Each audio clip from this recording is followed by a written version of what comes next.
everyone, Michelle from Country Morning Creations, and I am here doing my June cover and making my June journal. I do create a brand new journal every month and I journal daily. I've actually managed to journal daily, I think, for the last 3 years straight. It may be even longer, which is pretty impressive considering we've had weddings we've had to go to and vacations we've gone on and all kinds of things. So I love journaling. It's the first thing I do in the morning. Literally, I get up, I go downstairs, I snuggle up, and I journal my day, and I make plans for the day or discuss things, kind of figure out what happened the day before. So it's not really a diary because I'm not writing down what happened the day before. I'm writing down what I plan to do that day, and it's kind of helps me to wake up, have a process in mind, and know what I'm planning for the day. It's a different way of planning, I guess. So I was on Instagram, and Maureen, this is her Instagram channel, had a really cool looking journal covers that she had made, and they were laminated, but she used dried flowers over what appeared to be either ledger paper or journal paper or something like that. So this is my variation of what she did. So this is just my regular coffee dyed paper, and what I've done on the outside is I've stamped it, and then I've simply taped some of these flowers down. So these and these I actually, and I'm going to go ahead and start stamping while I'm talking. So these I actually dried myself. These I dried just in a book. And these I actually dried. Archer and Olive came out with a flower press, which was awesome. And so I used that as well. I decided to just use a dark brown ink. In hers, she had more black ink and I think some other colors as well. I kind of want this to be not exactly perfect, so I'm going to use different parts of this stamp. This is, I believe, an old Tim Holtz stamp, and I've had it for a while, and so I'm going to just do a little bit of stamping. It was a set. I think this came with it, and I'm pretty sure this came with it also, but I may be wrong. And probably some of you out there know exactly what the name of this stamp is. So if you do, go ahead, give it a shout out below, but it is something by Tim Holtz. And so it is not pre-printed, I guess, is my point. So I think I'm going to go back and use the last little bit of, I'm going to actually do something vertical. Okay, I'm going to fill this in here. And then I may need to do a wee bit in the middle. That's what I thought. All right, well, let's fill that into with something like that. Okay, so now I have got kind of writing as the background. That was the part I loved. For the cover, so this is the back. And we're going to laminate all of this together, but this is the back. So for the front, one of the things I wanted to do, my June kit is a gardening theme, and so that was why I loved the idea of using dried flowers. So for this, I'm going to ink around the outside edge because right now it's pretty much the same color as what is on the, the coffee dyed paper, but this is manila colored. I think it's just some cardstock that I had, and I cut a bunch of these out a while ago just to have. I think it was a great day to just get a lot of that done, and so I did. I'm not sure I'm going to get into these corners. I may have to grab another dauber to get more into the corners, but again, wanting this to more stand out, that was the point. So that's why we ink around edges and things like that, so that we can actually see and have pieces. It gives it depth and dimension and helps a little bit that way. All right, let me try one more thing. I'm going to grab a brush over here And I think this will actually get it down into the corners, because those corners are pretty sharp. Whoops, it really gets it down into those corners. So kind of need to be careful about how much I'm putting in those corners and kind of brushing that out. Okay, well, it's going to end up a little bit more brown than I planned. And at this point, here's what I'm going to do. I'm simply going to take this and make it go over the whole thing. And I think that will help it really stand out and be a little bit more grungy. So pivot, take a turn, do something different. Sometimes we just go with the flow. So it's all good.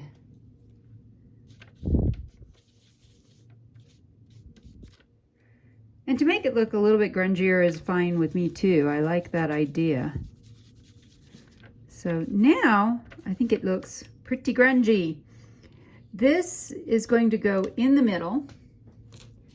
And I'm going to just use a glue stick for this. Normally I have all kinds of stuff out to use, but I'm just going to use a glue stick. And what's going to happen is I will have to let a lot of this dry before we try to run it through the laminator, because if we try to run it through, nope, I'm going to go with an angle. If we try to run it through the laminator with the glue not dry, it steams up inside because the laminator is very hot. And we don't want that to happen. So I had picked this to go in here, and maybe we'll just go at a different angle with it. And I don't know, I think this side looks better. Okay, so we're going to actually do this at an angle as well. And what I'm going to use to attach it, this is part of a printable digital kit that I have. I printed it out onto clear matte paper, sticker paper. However, if you're doing tape is usually pretty shiny, so you may want to do it on a shiny version. I just grabbed, these are part of a scissor set, a Fiskars scissor set. This is the mini pinking ones. And I find that you have to hold the tape taut or it won't really cut. And sometimes it takes multiple tries to get it to cut. So there, oh, that was part of the problem, was it was trying to cut through the paper funny. But that just makes it look a little more older and more beat up. I'm going to start by taping this down now that we have that part down. And I want to make sure that tape is all the way down because this was a pretty big piece. The next thing I'm going to do is actually lay out a few more of the big pieces. Let's see, we'll probably put that there. And then I have bunches. These are all kind of stuck together, but I dried them this way to try to have places to put so that they would just dry together. And there was plenty of room for things. All right, let's see if I can pull a section out of here. Some of these are pretty big, so I probably could pull them apart a little bit. Here's a nice piece. This one is really nice. Maybe we'll do this one upside down. So maybe we'll put that one there. Okay, now I'm liking more the feel of how this is going. Next, we're going to fill in with some of the smaller dried flowers. These I did not dry myself. These are, I get them online. I got them at from Amazon. They're great and inexpensive on Amazon. I'm going to put out a few of these white flowers. As you can see, they don't show up as well, but I liked the idea of having a few white flowers in there as well as the other ones. They are very fragile. That's why I'm using this set of tweezers to put a few of them out there. And then I'm going to take the blue ones and we're going to put some blue ones down. So I love that I've got the pinks and the blues and the purples and there's green in it. So it looks very gardening. Is that a word, gardeny? It is now. Okay, so we're going to put the blue ones down. They do stand out quite a bit better. And they just want to fly out of here, apparently. Let's grab some different ones, though. So, like, this is two of them stuck together. So we'll put one there. And again, kind of like collaging, you kind of put things around where you think you would like them. And when you have it where you want it, you stop. And I'm going to put at least one more blue flower in there. About right there. And I think this one I'm going to move more up and this one down a little more. So now that I've kind of laid out where I want things, I'm going to start by gluing down all of these little extra flowers. Then I'm going to go back and glue down the other ones. So just a little touch onto the glue, because these are very fragile. And one of the things I ran into was when I was trying to glue things down on this page, if I used regular glue, it literally, see, that one fell apart already. And so I have a problem with this. I probably could, I've tried using other glues too, and I'm just not happy with it. So I haven't found the perfect dried flower glue yet. But we're getting there. So let me try that again. What I'm trying to do is simply touch the center of the flower so that it is, let's see. Oh, there's a pretty one. So that I'm not sticking too much down. But I think what happens too is that my tweezers start to get gummed up with glue. So we're going to stick just that. Oh, here we go. Let's see if we can get this to come loose. Nope, that's not going to work either. So I tried something else. I think maybe what I'm going to do now is just try putting down a dot of Fabrifix. Because it dries faster, I'm not so worried about it, but I think I'm just going to try a dot, a tiny dot. If I can do a tiny dot of Fabrifix, I will just do a tiny dot like that. And we'll put down another flower and just do it this way. So that may work the best. Again, trial and error. Come over to this side. I want that one about right there. And that is just a very, very tiny dot of glue. Okay, and I got those two. We're going to move this one over just a wee bit.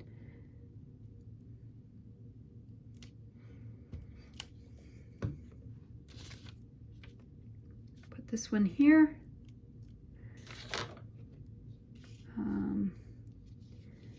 This one.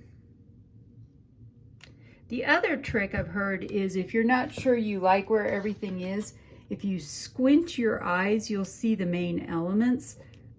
And that helps a lot to be able to see whether or not you like where everything is. That sort of thing can be really helpful.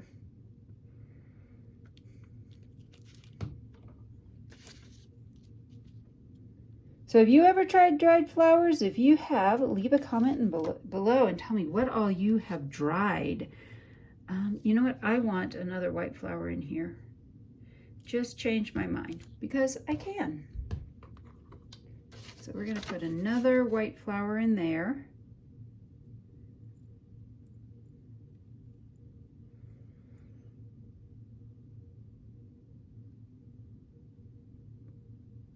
This shouldn't take this long, but for some reason it just is. There we go. I got one. All right, we're going to put one there. I don't think I've glued that one down yet. I haven't.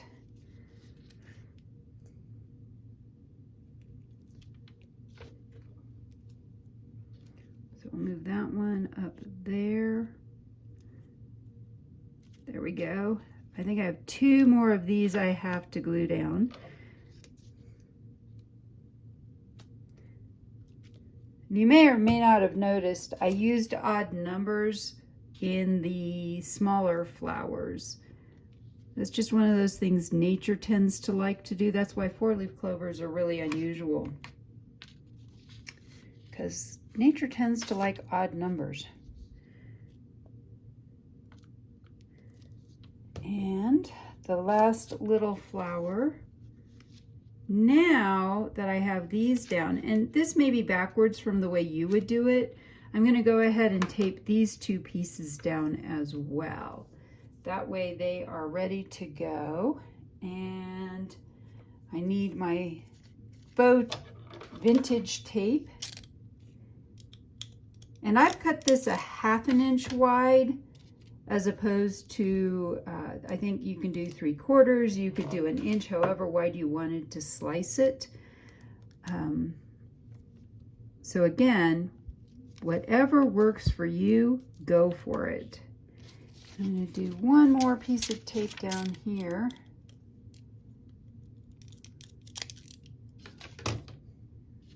And I'm going to turn this just a little bit more that way. Ooh, I like it.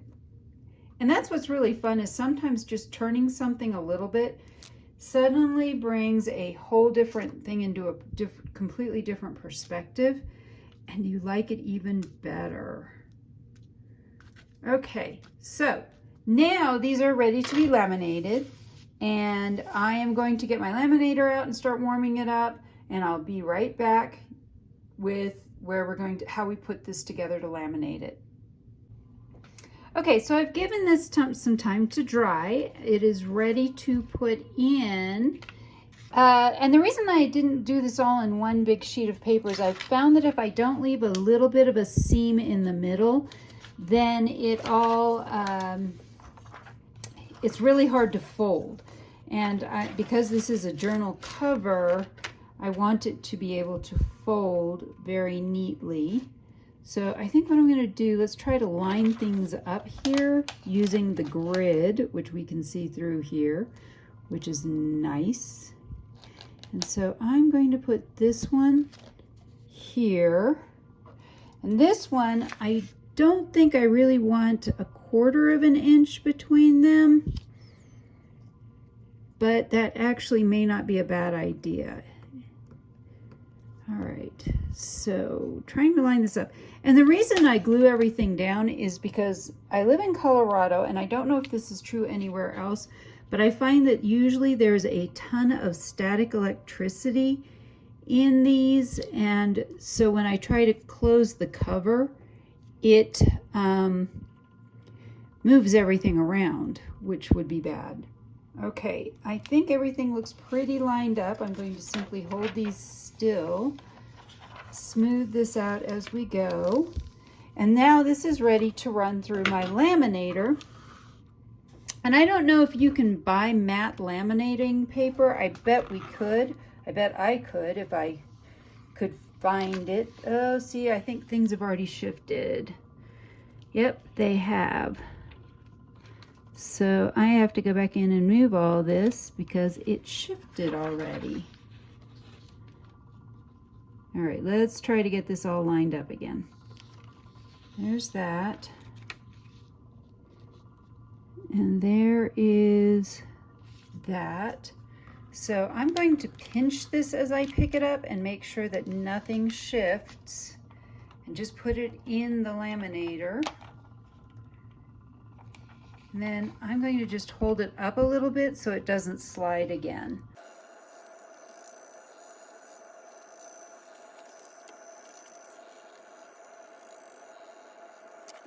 And there is that part of the cover. I'm going to go ahead and turn this off, let that start cooling down. Now we need to trim this down, and I am going to, I'm debating. I think I'm going to grab a trimmer real quick.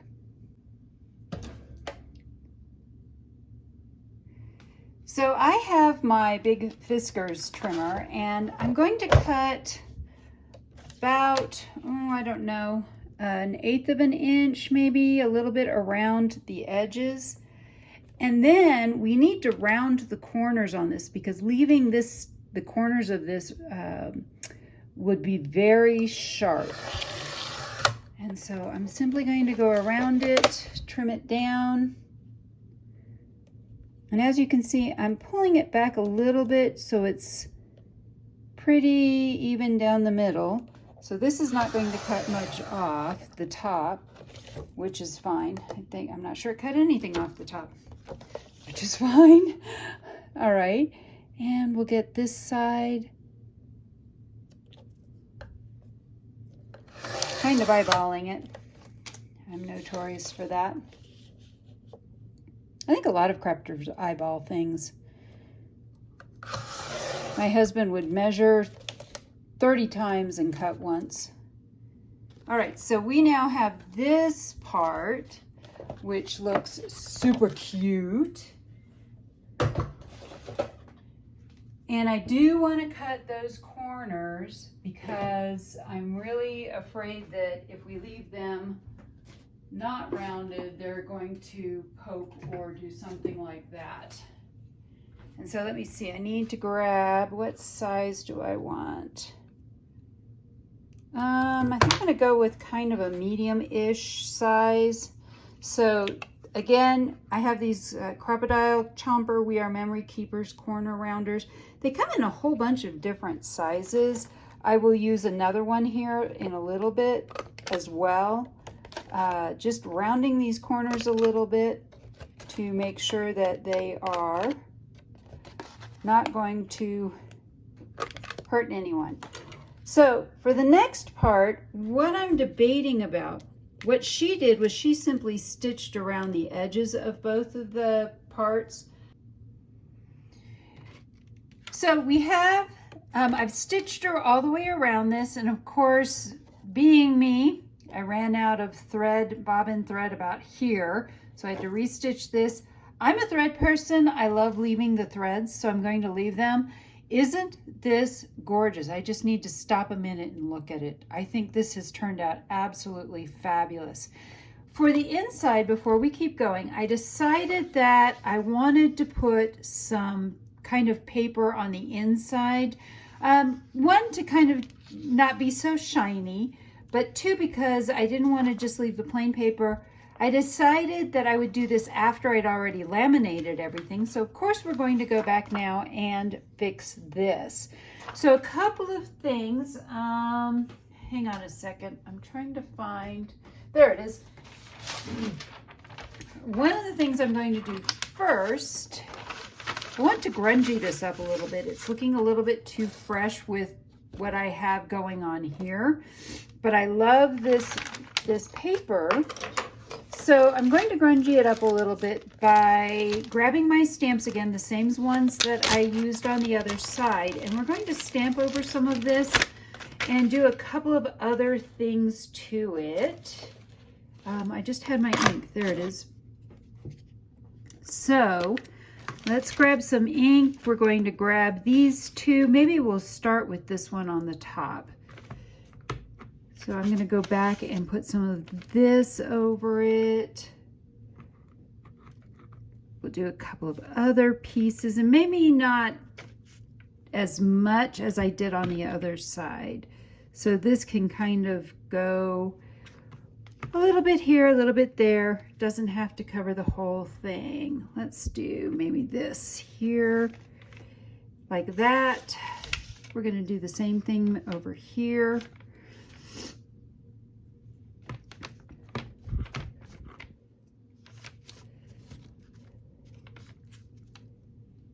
Fill in a couple more spaces.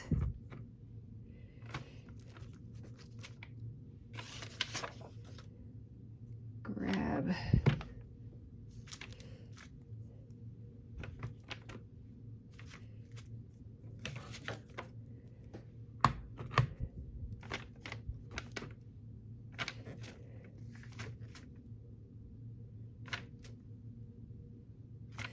All right, good enough. Now, the next thing I want to do, oh, I have every single one of these out. Okay, this one is what's called this one has stub and deco. The deco is my absolute favorite for inking, for corners. So I'm going to go ahead and cut the corners on this. And we'll get all of them done. You know, I probably could have stacked them up and done them, but too late now. Again, this is a We Are Memory Keepers corner punch. I got tired of buying the cheap plastic ones and them breaking on me all the time.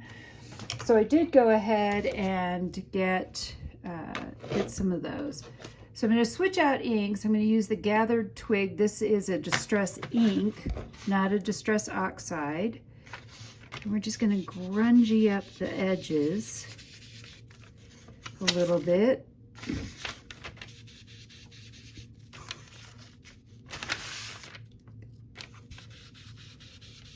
And I may do a little more grunging kind of around in the middle too.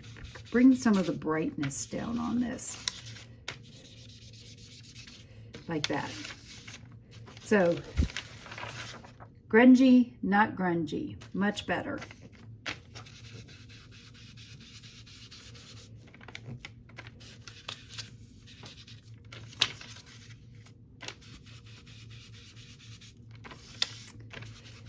Little bit more. Huh, that didn't get grungy enough.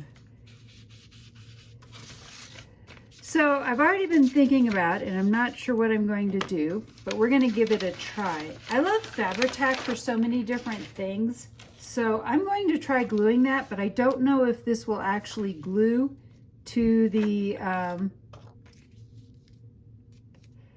think we're going to go that way. We're going to attempt to glue this down. Let's see if this works. Then we're going to go on and do the binding. That will be next. So I have my signature put together and ready to go. And so we're going to do some binding and get this all bound up. And then I am going to put a closure on this because I have found that if I don't put a closure on this, what happens is it wants to pop open. And so with this kind of a, there we go, one side.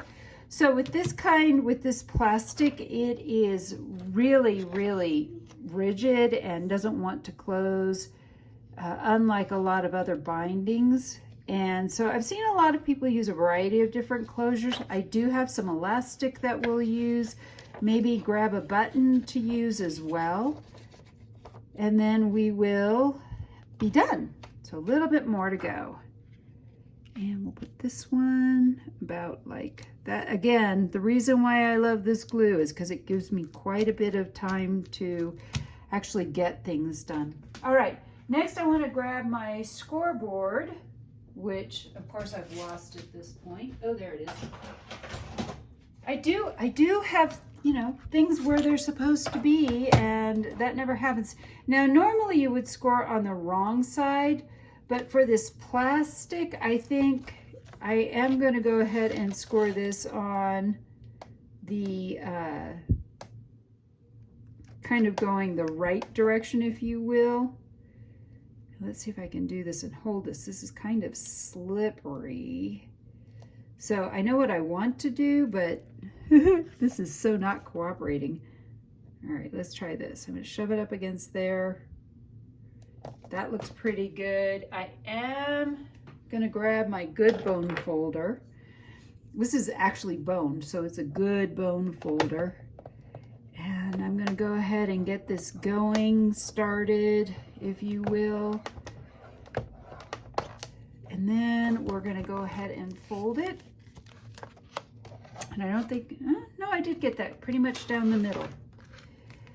All right, so we're going to try to do this. I will tell you this, even after I do this with a cardboard or not a cardboard, a cardstock cover, I will actually put books and heavy weights on it to get it to close down because I find that frequently it won't. Now, the other thing I'm looking for, we're going to use, I have the massive crocodile. I'm beginning now to wish I had the other one as well. I think both of them would be great. All right, this is the top. I'm just going to mark, I do a 5-hole pamphlet stitch, and so I'm going to just put a couple of dots, again eyeballing them so that I know about where to put them. And I don't measure anything, of course. And we're going to use this on the 1/8 hole. Yeah, because that's all I need for this part, is this 1/8. So we're going to go ahead and punch these holes right theoretically where I marked them.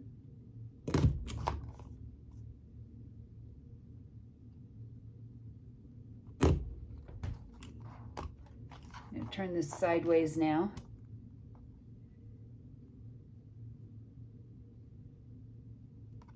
And there is method to my madness behind putting these holes in first, because then I'm going to grab my punching cradle or binding cradle, and we're going to use that. This becomes our guide. So I have pre-done my signature. If you've seen my videos before, I generally do 2 copy dyed, another paper, 2 copy dyed, another paper, 2 copy dyed, and another paper. So I have 8 pages, 8 full pages, which is about 32 pages total. Yeah, it's 32 pages total for writing. So it works for any month. So let me grab my binding cradle. Here's my binding cradle, and I need my pokey tool. There it is, out of here. The way this is going to work is we're going to actually, I'm going to first of all, hold on. I do like to, so nothing moves, I'm going to actually paper clip this whole signature together. And then it just makes life so much easier. Then normally I would do it this way with this on the outside, but this is now our guide for poking holes. So I'm going to get this all the way down in there, make sure everything is lined up where I want it. Looks like we're good. I always start in the middle, then do my ends, and then, oops, I guess I didn't get that lined up where I wanted it. Guess what? It's all good. And that one, and this one is last. All right. Now that I have that done, we're going to go ahead and do a 5-hole pamphlet stitch. I have been really surprised to learn that there are a billion different ways, give or take, that you can do a 5-hole pamphlet stitch. I've seen several people do them very differently from the way that I do them. And so I guess, you know, in this world anymore, there's not a right or wrong way. You just kind of do what works best for you. All right, so if you're wondering about that punching cradle, there is a tutorial I made on how I made that punching cradle. And then this is Nick the Booksmith. So I followed her tutorial to make my needle book. And let's grab some thread. I like to measure it 3 times because I like to leave a bow on it when I get done. So I at least leave enough extra that if I need to, I can cut it down. If you're just trying to tie a knot, 1 and 2.5 times would probably work just as well. Let's see, I think I decided this time, I don't know if you know this little trick. If you're working with a thick thread, you do it like that, and then you just wiggle this down over your thread and pull it through. Way easier. I think I'm going to do my bow on the outside of this for a change. So we start on the outside, and this is basically similar to a 3-hole pamphlet stitch, except you do 2 more holes. And then a little trick I learned from Nick the Booksmith to keep this from pulling through, I'm going to put a clip on it so it doesn't pull through. And I thought this was brilliant because I'm notorious for pulling it all the way through and then I'm stuck starting over. All right, clip it. There we go. So now I can't pull it all the way through. And so 5-hole pamphlet stitch, bring it through from there, you go up. This is the way I do it. Again, like I said, I am now aware that there are a boatload of different ways this can be done. So we're up, we're gonna go back through the top hole. If I can make my left hand work. I don't know why I do this left-handed. Now that I think about it, I do. I'm a very, very dominant, right-hand dominant person, so I do not know why I do it that way. All right, let's pull that all the way up. Back through this hole. And I think that no matter how you do it, you end up basically the same idea. It's just where you want your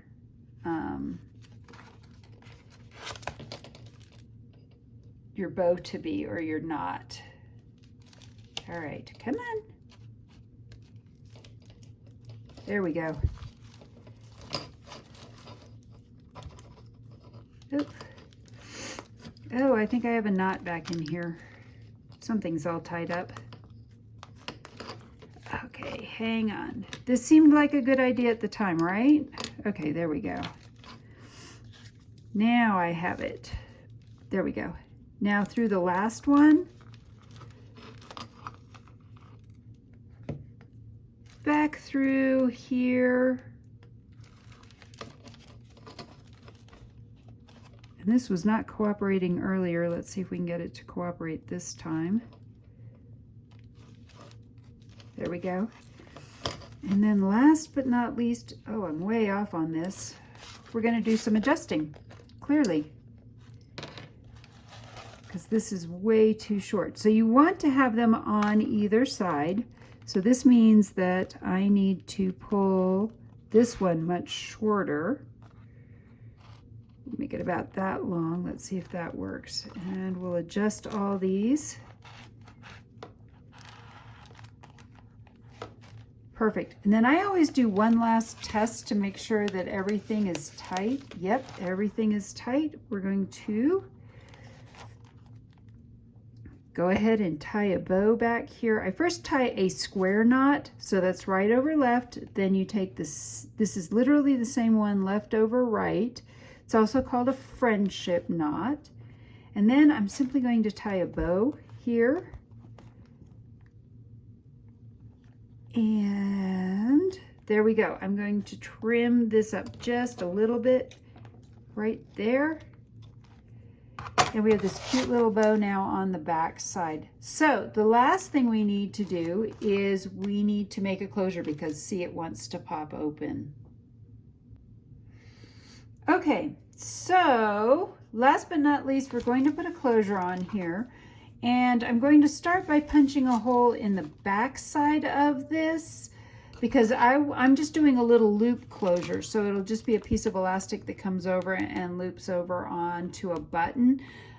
You could use a variety of different things. You could use a thread, you could use a couple of different things, but I just want something real quick that I can take off. I know that on this kind of cover, traditionally you do a hole here with a piece of elastic that will come up over the top of it, or one that's here and goes all the way around it. But I want to do something different, so I'm going to. All right, so I still have this set on the 1/8 inch hole punch.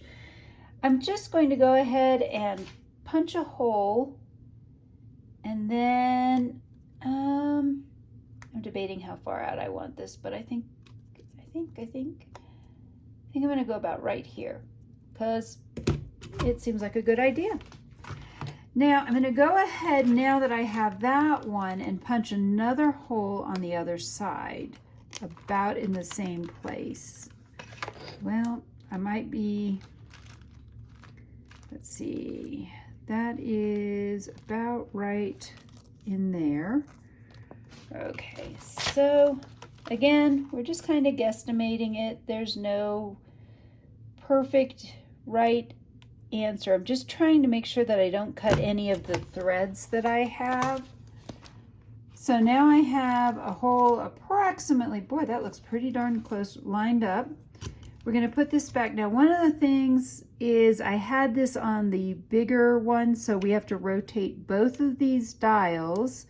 And if you're never, if you aren't sure, there actually was a guide that probably came with it, but you've lost it. And there are more online, so you can find extras online. I am thinking I want to go with something a little bit dark and grungy. So we're going to grab this, if I can grab it, 2 of these. Yep, perfect. These we're going to actually put in from the outside to the inside instead of from the inside to the outside. So this goes all the way to the end. I'm going to line it up and crunch that side. We're going to do the same on the other side.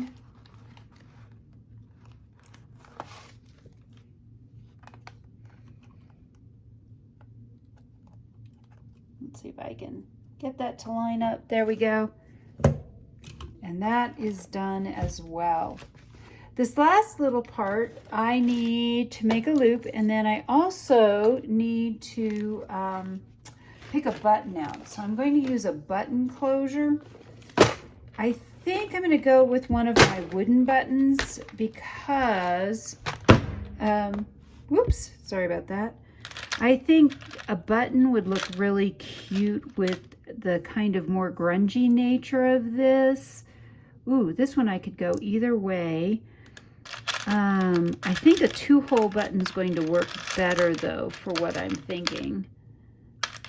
Let's see what else I have.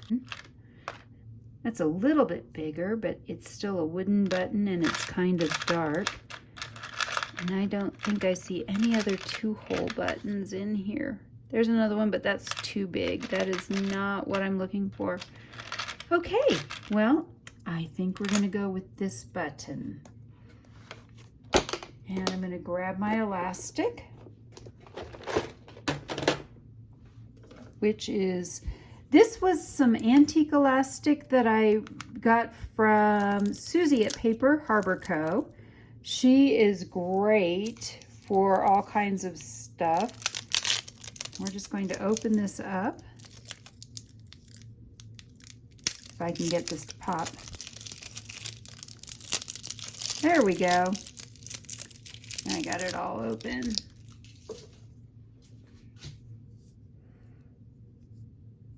And we're going to probably grab more elastic than what I need, which is fine. But my goal is to have enough to tie a really big knot to hold the button on. Oh, scissors.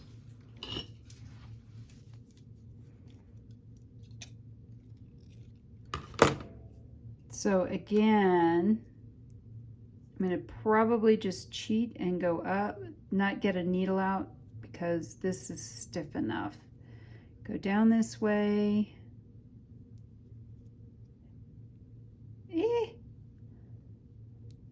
There we go. Pull that about halfway-ish. There we go. And then we have to feed these 2 ends through the hole in the front. I'm going to cut that because that is just not going to want to go through like that. There we go. So let's see. Okay, this worked in my mind. Let's see if this will actually work in reality. Okay. So my thought is we do this, we tie a knot. Okay. So let's go to plan B, which is, I had some of this paper left. Oh, I know where it is. Okay, let me grab that paper and we will cut some discs. So we're going to grungy this up just a little bit again. because I think the 1 inch is going to stick out way too far. This is something like a 3/4 or a 1/2 inch. I don't even think that's a 1/2 inch. Yeah, it's not quite 3/4, so it's one of those really weird sizes that I have. It's all good. All right, so I think I'm going to need something to hold this down with. There are my tweezers. I'm gonna use my tweezers. Because this tape is now almost the same width as the paper. Let's see if we can get some tape on this. Why is this not working? There, now it's working. There we go. Now I have some tape going both ways. Pull this back up through. Pull that all the way up. And we're going to just stick this down really well. And then we're going to cut this off. There. So now that button is on. And we're going to make a loop on this side with the same thing.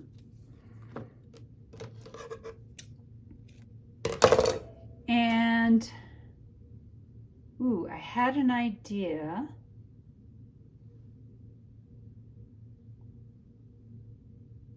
I'm not sure that'll work. All right, so I think we're going to do the same idea on this side. Let's go ahead and cut another round circle.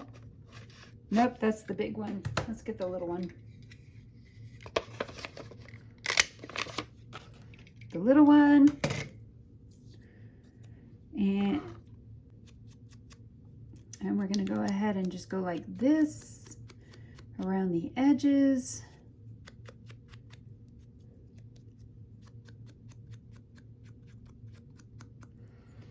Okay, so that is ready to go. Oops, there's my loop.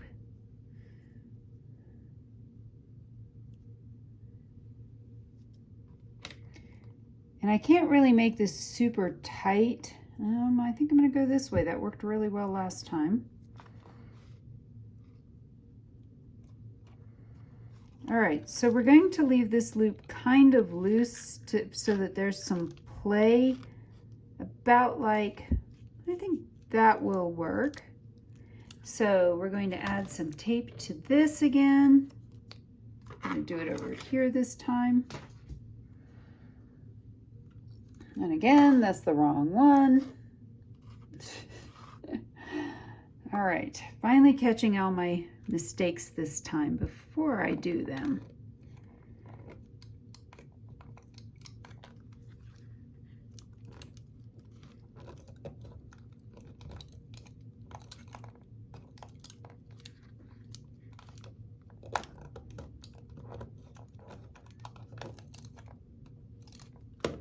All right, I think I've run that over it enough times and glued it now to the table properly. All right, let's see if we've got a good one there. Put this down, and let's see if this actually works. So we now have that taped down, and the idea is that we just go like that. Ta-da! Oh, I'm so happy. It actually worked. All right, so I hope you've enjoyed this kind of craft with me. I hope you give this a try. I thought this was really a cool idea. Give a shout out to Maureen at Mo's Addiction. And that's probably not how she pronounces it, but that seemed to work for me. And I hope I've inspired you to be creative today.